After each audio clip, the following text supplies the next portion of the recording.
Hey there, tech enthusiasts. Welcome back to another helpful tutorial. Today, we're tackling how to move photos from Google Drive to Google Photos in 2025. If you've got photos scattered in Google Drive and want to organize them better in Google Photos for easier access, enhanced search, and automatic backups, you're in the right place.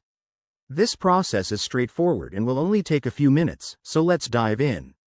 First things first, make sure you're logged into your Google account on a web browser or the Google Drive app. This is crucial because both services are linked under your Google ecosystem. Once you're in, open Google Drive and navigate to the folder where your photos are stored. You'll see all your files and folders. Look for the ones with images. Next, select the photos you want to move. You can click and drag to highlight multiple files, or hold down the Control key, or Command on Mac, to pick individual ones. After selecting, look for the More or three-dot menu icon in the top right.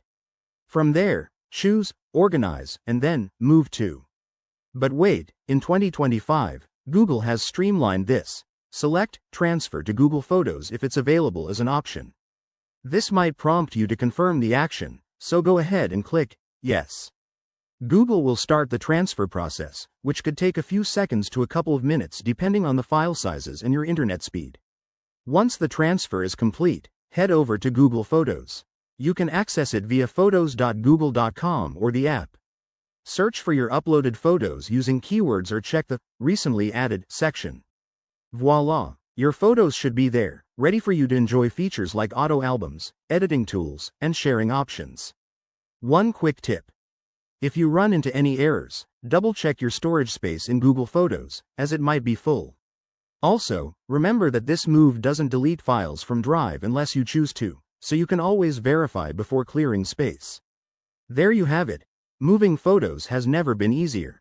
If this helped you out, give this video a thumbs up, subscribe for more 2025 tech tips, and drop a comment below if you have questions. Thanks for watching, and see you in the next one.